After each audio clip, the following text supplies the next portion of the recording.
Nous revenons sur le centre culturel de Vertou, construit par l'atelier Fernandez et Serre en 2012, afin de nous pencher plus en détail sur sa structure. Le bâtiment, implanté en plein centre-ville, a la particularité d'avoir un toit aux pentes multiples qui dialogue avec celles des maisons du village. Les architectes ont souhaité donner à leur bâtiment un aspect monolithique et ont fait le choix de dissimuler complètement la structure entre le dernier plafond et la toiture, ainsi que dans les espaces interstitiels. L'enveloppe extérieure du bâtiment est intégralement couverte de travertins blancs.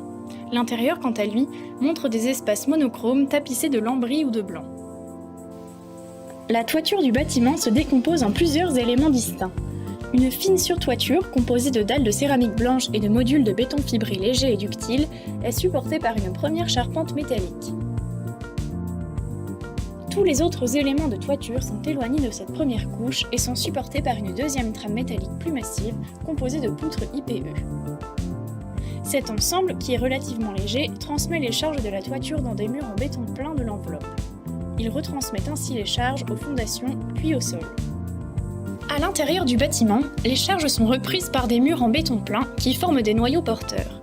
Ces cellules porteuses structurent les espaces majeurs du bâtiment, salles de danse, espaces d'activité, vestiaires, etc. Ces blocs sont soit laissés tels quels pour les activités principales, soit subdivisés par des cloisons non porteuses pour en faire des espaces servants. Ils sont donc très modulaires. Les charges d'exploitation sont reprises par les planchers et dalles en béton, puis transférées aux murs. Les murs porteurs montent parfois des fondations jusqu'à la surtoiture et participent donc aussi à reprendre directement ces charges. D'autres s'arrêtent au niveau de la toiture et reprennent les charges des éléments techniques dissimulés entre le faux plafond et la toiture principale. Pour ce qui est de la reprise des efforts horizontaux, on peut d'abord deviner que la force du vent est atténuée par la proximité de bâtiments à hauteur à peu près équivalente à celle du centre culturel. On suppose aussi que les pentes de la toiture permettent de limiter la mise en place d'éléments de contreventement trop imposants, car elles ne s'opposent pas aux efforts du vent. L'autre particularité du bâtiment est de se répartir sur 2 niveaux en rez-de-chaussée et rez-de-jardin. Il est donc semi-enterré et doit résister aux efforts de compression exercés par le terrain. Des murs de soutènement en béton armé, 2 fois plus épais que les autres murs porteurs, empêchent que la structure ne s'affaisse sous le poids et le mouvement du terrain.